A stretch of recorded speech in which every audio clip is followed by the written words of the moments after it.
Malaysia ছিলাম। আমি বাংলাদেশের কোনো রাজনৈতিক দলের কোনো কর্মী বা নেতা নই, বা বাংলাদেশের রাজনীতির যে নীতি আদর্শ এগুলো আমি একেবারেই পছন্দ করি না। আমি মালয়েশিয়া থাকা অবস্থায় আমি মালয়েশিয়ার রাজনীতির আদর্শ ধারণ করি, মাহাতির মোহাম্মদ, ইমরান খান, এরদোগান তুরস্কের এবং আয়াতুল্লাহ খোমেনি। আমি বাংলাদেশের রাজনীতি, অর্থনীতি, সমাজনীতি, সমাজ কীভাবে সুশৃঙ্খলভাবে চলবে, অর্থনীতি কীভাবে বাংলাদেশ $1 ট্রিলিয়ন রিজার্ভ হবে, সমাজনীতি, ধর্মনীতি কীভাবে সবাই সমান ধর্মের মানুষ সমান অধিকার ভোগ করতে পারবে, আইন বিভাগ যেখানে মানুষ সমান বিচার পাবে, কেউ অবিচারের সম্মুখীন হবে না, এবং বাজার ব্যবস্থা যেখানে পণ্যদ্রব্য নিয়ন্ত্রণ থাকবে। দেখবেন আমি বাংলাদেশের রাজনীতি, অর্থনীতি, আইন বিভাগ, বিচার বিভাগ, শাসন বিভাগ, বাজার ব্যবস্থা, নির্বাচন, তত্ত্বাবধায়ক সরকার এবং মন্ত্রণালয়ের যে দুর্নীতি, বেকারত্ব, ঘনবসতি, বসবাস অযোগ্য শহর, দেশের বাজেট ব্যবস্থা, উন্নয়ন, আত্মনির্ভরশীল সামাজিক ব্যবস্থা, এগুলো নিয়ে আমি গবেষণা করি। এখন আমার প্রশ্ন, ভাই, দেশ আমার, আপনার, আমাদের 19 কোটি মানুষের এই বাংলাদেশের আওয়ামী লীগ আমার, বিএনপি আমার, জামাত ইসলাম আমার, চরমনাই আমার, সমস্ত দল আমার, কিন্তু আমরা যে ধ্বংসাত্মক হিংসাত্মক রাজনীতিতে মেতে উঠেছি, এতে করে আমাদের দেশ একদিন ধ্বংস হয়ে যাবে। অর্থনীতি আমরা বিশ্বের মানচিত্রের কাছে দুর্বল একটি রাষ্ট্র হিসেবে পরিচিত হবে। আমাদের দেশের রাজনীতির কারণে আজকে আমাদের অর্থনীতির এক বিপর্যয় সংঘাতময় দিকে ধাবিত হচ্ছে। আমাদের বাজার ব্যবস্থার মধ্যে ধস নেমেছে। আমাদের বাংলাদেশ সিঙ্গাপুরের থেকে 203 গুণ বড়, 203 গুণ বড় আমাদের বাংলাদেশের এই ভূখণ্ড সিঙ্গাপুর থেকে, যা কল্পনা করা যায় না। সেই সিঙ্গাপুরের সমতুল্য হওয়া তো দূরের কথা, তা আমরা কল্পনা করতে পারি না। আল্লাহ পাক আমাদের যে সম্পদ দিয়েছেন, আমাদের যে খনিজ সম্পদ, বনজ সম্পদ, মৎস্য সম্পদ, আমরা সিঙ্গাপুরের চেয়ে প্রায় 2.5 গুণ উন্নত থাকতাম।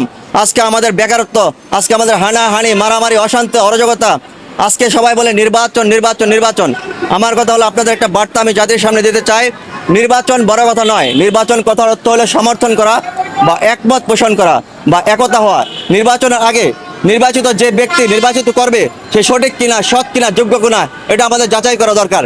আমরা 52 বছর অনেক নির্বাচন করেছি, যদি নির্বাচনের আগে আমরা নির্বাচিত ব্যক্তিকে আমরা সিলেক্ট করতে না পারি, আমাদের কখনো স্বাধীনতার সুফল পাবো না। আপনি যদি ডাক্তারের কাছে যান, আগে আপনি ডাক্তার নির্বাচিত করেন, তাকে দিয়ে আপনি হার্ট অপারেশন করবেন, রাইট? আপনি যদি পাত্রস্থ করেন, পাত্র আগে সঠিক কিনা, তারপর আপনি কন্যা বিয়ে দেন।